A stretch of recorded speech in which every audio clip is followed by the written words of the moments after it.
Monsieur Brahim Benjelloun Touimi, vous venez de participer au Forum économique Espagne-Maroc ici à Madrid. Dans quelle mesure de tels événements participent à la compréhension mutuelle si nécessaire pour la conduite des affaires? Elle participe considérablement parce qu'il n'y a pas mieux que ces rencontres, pas seulement sur les panels, mais en dehors, dans les pauses, dans le dîner délicieux qu'il y a eu la veille. Je crois que les Marocains et les Espagnols qui ont fait des choses vraiment très importante au cours de ces dernières années, puisque depuis 2012, l'Espagne est devenue le premier partenaire, premier client, premier fournisseur. Mais il y a davantage encore. Il y a des problèmes, je dirais, pas des problèmes, il y a encore des thématiques à régler d'une perception du Maroc qui puisse être diffusée à travers l'ensemble de la population espagnole. Et je crois que nous allons dans le bon sens. Et c'est là où il faut se féliciter et encore une fois remercier le groupe Global Media Holding, mais également la Razón d'avoir organisé cet événement et d'avoir invité Bank of Africa.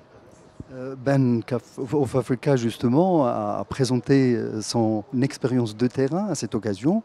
Quel est votre sentiment par rapport à la perception de ce que vous avez présenté?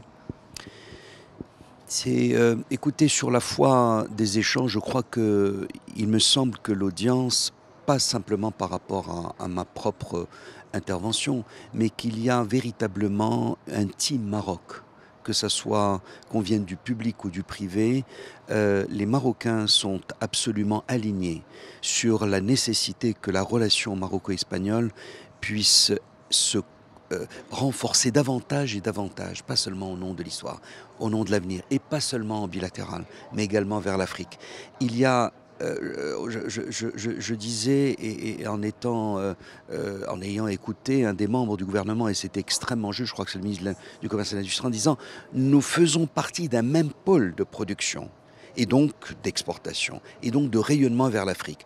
Effectivement, quand vous avez des secteurs comme l'automobile, comme les énergies renouvelables, comme le textile, pour ne citer que l'agroalimentaire, où véritablement il y a des joint ventures, il y a de la production des deux côtés de la Méditerranée qui est là, il faudrait que tout cela puisse bénéficier à l'Afrique, d'autant que le Maroc a connu des success stories à travers ses banques, ses assurances, ses électriciens, les gens de l'OCP, à travers les télécoms, à travers les gens de l'immobilier.